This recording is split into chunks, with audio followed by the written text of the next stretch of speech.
妖怪玩魔鬼，金箍棒你平是非。我眼睛睛看天下，眨眨眼不皱眉。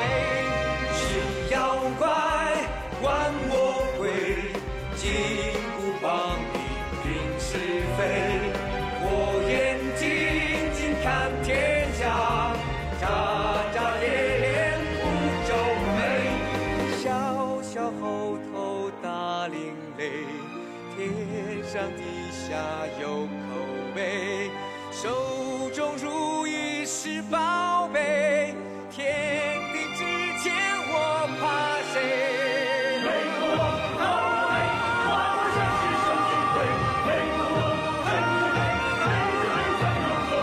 天地之间我怕谁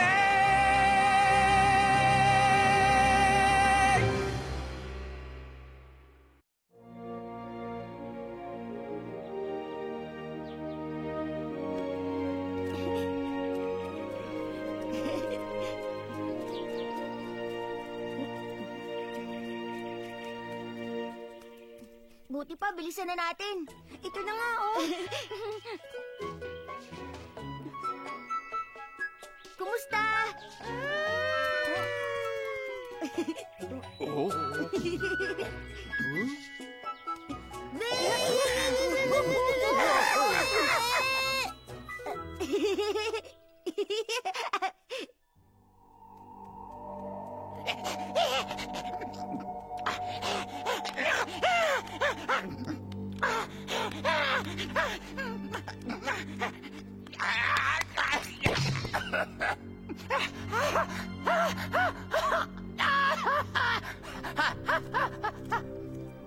Ano bang nangyayari sa'yo? Magsalita ka nga na maayos. Ano? Sa bato? Hindi lang! Hindi naman kaya may kinatatakutan siyang isang bagay? Ano sa tingin niyo? Ano bang nakita mo, ha? Haring habok! Siya'y hinila! Ng bato! Huwag kayong mag-alala, Haring Habok. Narito naman ako para ipaliwanag na lang sa inyo ang gusto niyong sabihin. Ako nang bahala. Dahan-dahanin mo ang pagsasalita. Tumalon pa ng unggoy! Tumalon daw siya ng ilang beses sa may panan ng bundok at may lumabas na isang unggoy. Tama yun! Batong unggoy! Yung may mahabang paang bato ay hinila ang paa ng unggoy. Haring Habok, yung huling sinabi niya ay gano'n ang gusto niya sabihin. Tapos ka na ba? Nagsimula po sa isang batong unggoy, Haring Habok. Talagang napakahusay niya. Nagawa niya akong ihagas sa napakalayong lugar. Kung ganon, kakampi niya mga nasa kabundukan. Tama ba? Nung mga oras kasing yun ay sinusundan ko ang batong unggoy. At nang mahuhuli ko na siya sana ay may biglang pumigil sa aking paa at iwinasiwas ko sa ere at inihagas pagkatapos halos mawala na ako ng ulirat. Ganun ba siya kalakas? Kung hindi dahil sa kakayanan ko, baka hindi na ako nakabalik dito ng buhay. Hindi ako makapaniwala may ganung unggoy. O sige, makinig kayo. Tapusin ang pagsasanay. At isasama ko kayo para hanapin at durugin ang sinasabi niyong unggoy na yun. At Opo. para sakupin sila. Sige po. Kilos na! Opo, Haring Habok.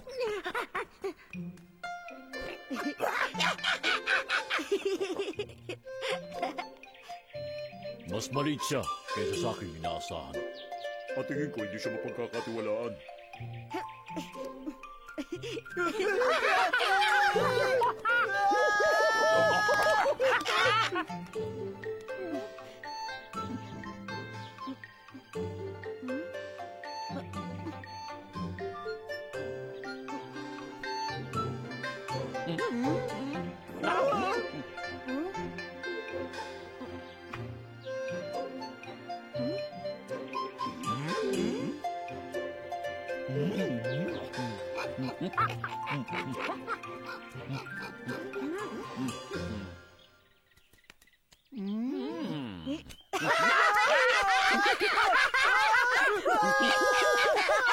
Ganyan siya kapilyo sa mga bago niyang kakilala. Hindi yan naman tamang asal. Ang isang gaya niya ay mahirap pakibagayan. At hindi marunong kumilala sa ibig sabihin ng pakikipagkapwa at pakikisama. Batong Unggoy, mabuti pa puntahan natin ang kamahalan.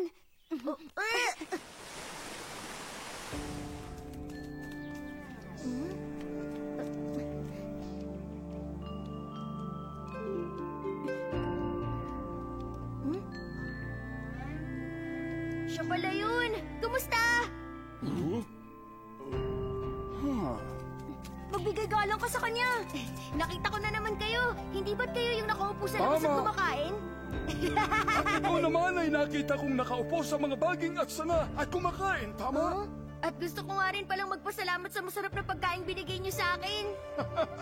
Ang akala ko nga po hindi niyo nakita eh. Ang totoo, nakita naming lahat maging ang iyong pagsilang. Huh? Pero sabi ni Lower, nagmula raw ako sa isang bato. Niyanig ng malakas na lindol ang kabundukan ng ikaw ay silang. Pero teka, bakit kaya hindi ko matanda ang nangyari yun? Pero kaming lahat dito ay tandang-tanda ang lahat na naging kaganapan sa'yo. Ng mga panahong yun ay nasa panganabang buhay ng Lure at ikaw ang siyang nagligtas sa kanya. Sa kanyunayan, Lolong Hari! Kanina kasi nag-iba ko ni Batong Unggoy. Talaga? Kanina kasi, Kausap ka na kamahalan, bigla akong- magpapalakad-lakad dyan. si Lower ang kausap ng matandang hari. Dapat naroon ka rin at nakikinig. At anong mangyayari kung hindi ako makikinig? Magagalit ang kamahalan. Ano ngayon kung magalit siya? Hindi ka magugustuhan ng mga taga rito. At baka wala na rin makipaglaro pa sa'yo. Kahit na si Lower? Tama, kaya makabubuting bumalik ka na doon. Pero gusto ko pa maglakad-lakad. Kailangan pa rin ng pahintulot ng kamahalan kung kinakailangan ka nang umalis. O sige, magpapaalam sa kamahalan. Kamahalan! Kamahalan! Gusto ko sanang maglakad at libutin to, kamahalan. Pwede po ba? Kamahalan! Kamahalan! Basta. Mag-iikot pa rin ako kahit hindi niyo ako payagan. Huh? Shh! Nakatulog ng kamahalan. Hindi ba't nag-uusap kayo kanina? Tama, sa pakikinig ng kamahalan ay nakatulog siya. Kamahalan, gumising po kayo! Kamahalan! Sandali! Bigla nakatulog ang kamahalan. Baka meron siyang malalim na iniisip. Napakalalim niyang mag-isip. Pag nagising ang kamahalan sa ingay, tsak, mananagot tayo. Kamahalan, gumising po kayo! Kamahalan! Kamahalan! Batong Unggoy, wag mo siyang gisingin! Ano ka ba? Pabayaan mo lang siya. Kamahalan, gumising po kayo! Kamahalan! Kamahalan! Ha? Alam kong sinusubukan lang ng kamahalan si Batong Unggoy at malalaman niya yun sa pamagitan lang ng paghawak sa kanya. Ano bang ginagawa niya?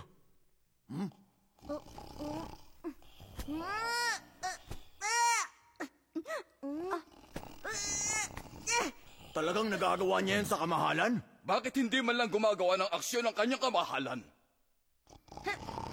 Kamahalan, gumising na po kayo! Ano ba kayo? Huh?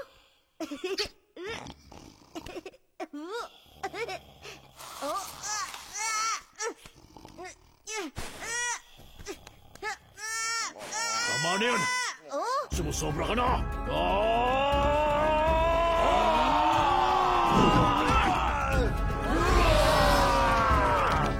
Kaya ikaw dapat sa mga gaya mo walang galang! Wala akong kasalanan!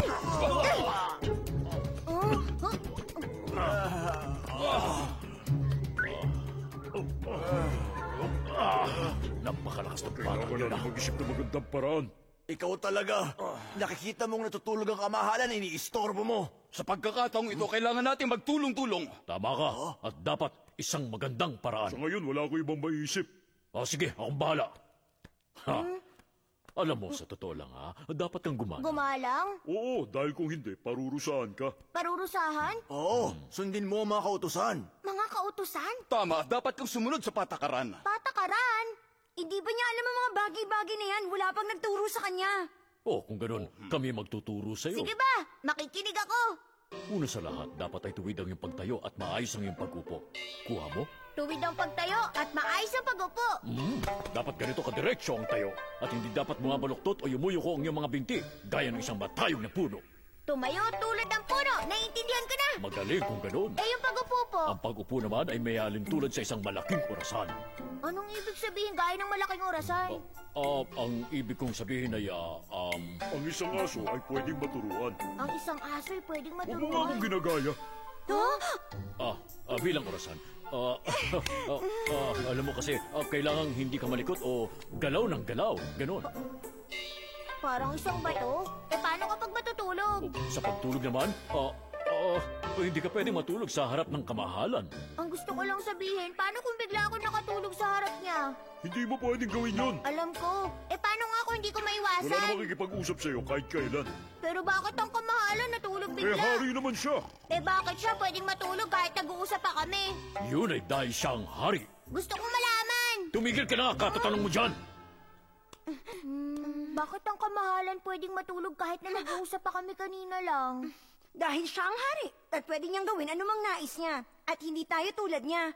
Pero bakit naman ganon? Huwag mo nang alamin pa. Ay naku, sa susunod hindi pwedeng ganyan. Gising na ang kamahalan! Gising sa kaingayan mo.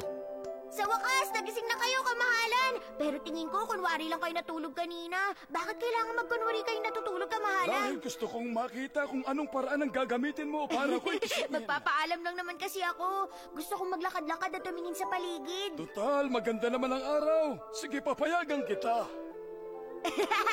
Mukhang kailangan ko sundin ang mga patakaran sa tribo niyo. Huwag kang mag-alala, maging ako man. Ay unti-unti rin pag-aaral ang mga ganyang patakaran. Pero bakit kayo pwede niyong gawin ang gusto niyo samantalang kami hindi? Hindi lahat ng hari ay may karapatang gawin ang anumang ibig niya. Kailangan ko rin siyempre pag-aralan muna ang bawat pagpapasya ko. May gusto sana ako ibigay sa inyo, kamahalan. O sige, nasaan? Heto po.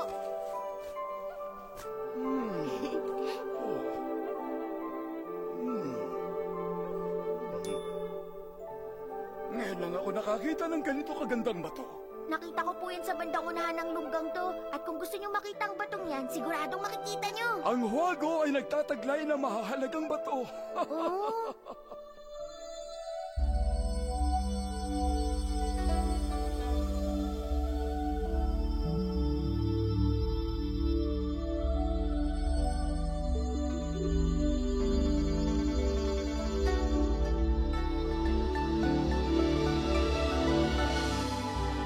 Simulan ang pagbigay ng mahalagang handog.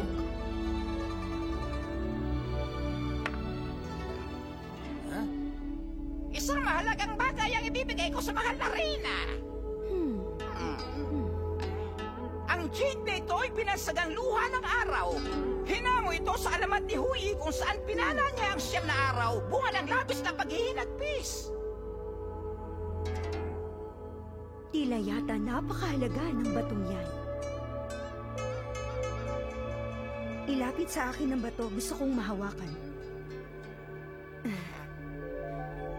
Ang batong yan ay inihahandog sa inyo bilang tanda ng aking paghahandog. Ipagpatawad po kung sakaling naluha niyo. Huwag kang mag-alala. Ako'y lubos na nagpapasalamat sa'yo dahil noon pa may namalas ko ng kakayahan ng siyam na araw. Talagang nagustuhan ko sila. At ngayon narito ito na numbalik sa akin ng mga alaala. Maraming salamat, mahal na Reyna.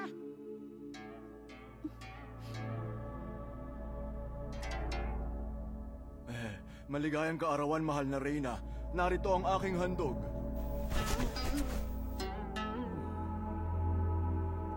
Ano naman yun?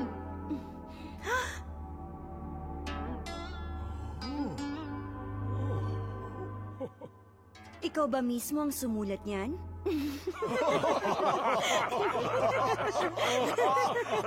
Tama na. Ang totoo, mahal na Reyna, ang ginamit ko sa pagsulat nito ay ang aking mga pilikmata. At anong estilo ng pagsusulat? Simpleng estilo lang naman. Basta't kumindat lang ako ng maraming beses at ganyan na siya. Ang tawag ko rito ay masaganang mata. Lubhang orihinal ang konsepto nito, kaya tatanggapin ko. Salamat.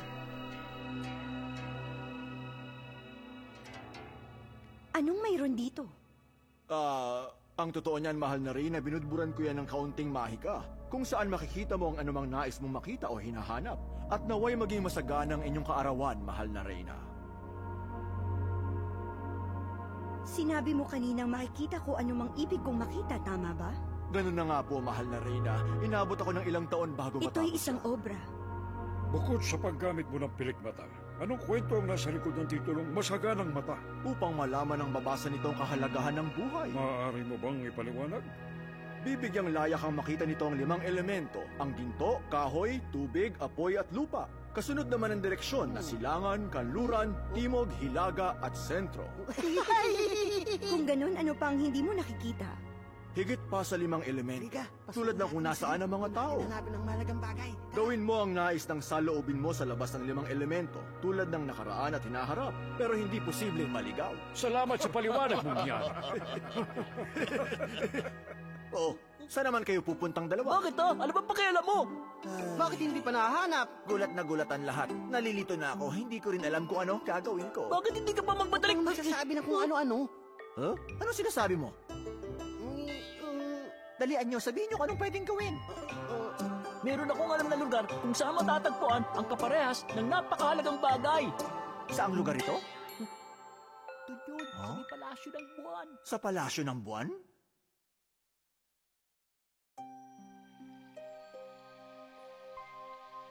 Anong napakahalagang bagay? Ito ay isang bagay na pare sukat at bilog, malaki at maliit, mataas at pandak, mataba at payat, balingkinitan at malawak. Anong pinagsasasabi mo? Diwatang Tiyang, huwag ka na magpanggap. Itong mahalagang bagay ay tinatago pa rin. Pero kung di mo siya gagamitin, mawawalan siya ng saysay. Ano yung mga sinasabi mong yan? Sige na, Diwatang Tiyang. Hindi na ako magpapaligoy-ligoy. Pupuntahan kita sa palasyo ng buwan. At ano naman ang hahanapin mo sa loob ng palasyo ng buwan? Huwag ka na mag-alala. Magiging akin ang mahalagang bagay kung ito ay mahahanap ko. Ay, nasa na ba yun? Oh, mahalagang bagay, nasan ka? Bakit wala?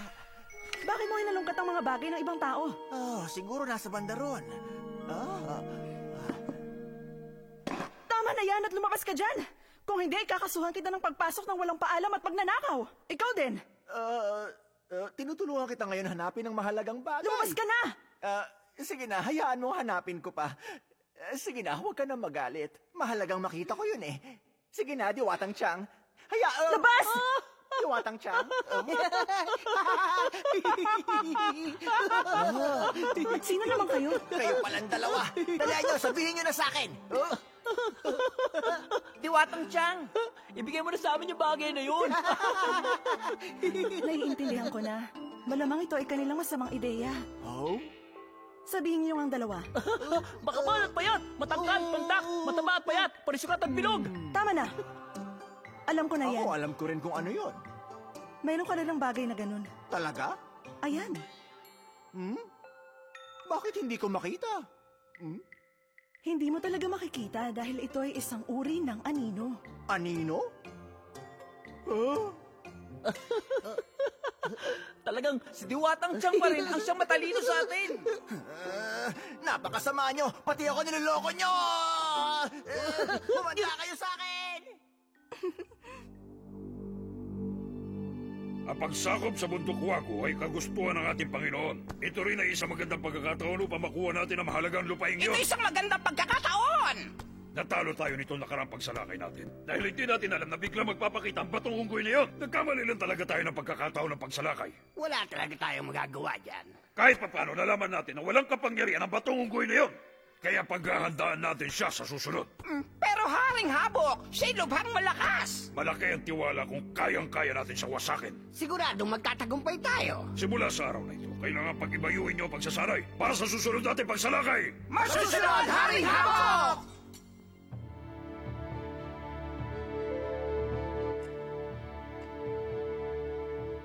Formasyon sa bandang hilagang gilid ng bundok.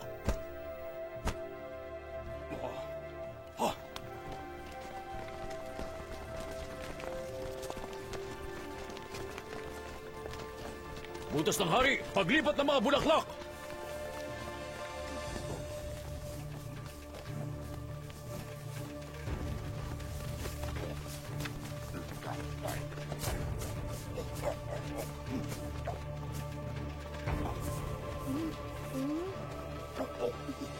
Dagdagan pa! Dadaan mga tinik!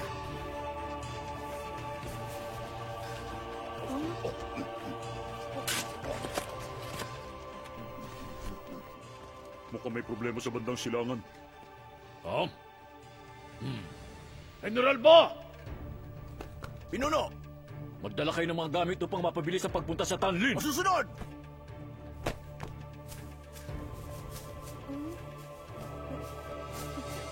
Oh? Ano ba itong pinagkakaabalahan nila?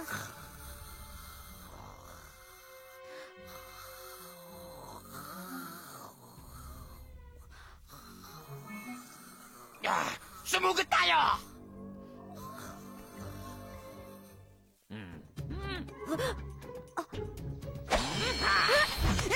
Tulungan niyo ako!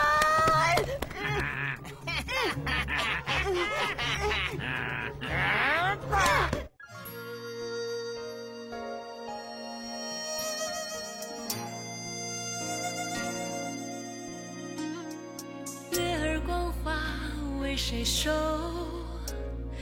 要送轻舟随波流，青山绿水在等候，风起云扬四方游。